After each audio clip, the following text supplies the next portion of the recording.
the secret star of the forest. Orange-headed thrush. What if the forest had its own secret pop star?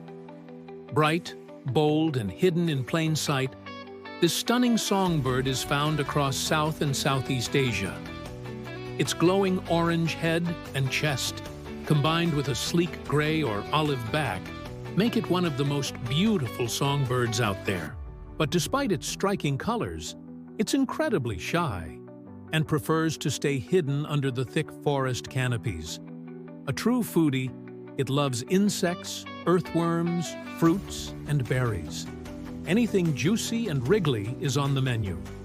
Strengths: beautiful fluting song, very hardy and adaptable, plays an important role in seed dispersal and forest health, and very photogenic, like a mini sunrise caught in feathers.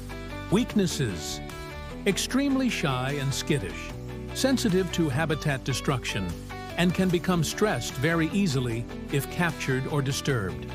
Special: when it sings, it can mimic the calls of other birds too. It's like having a full concert from just one little bird. The orange-headed thrush doesn't seek fame. It doesn't need the spotlight. It just shines in its own hidden way. The real secret superstar of the wild.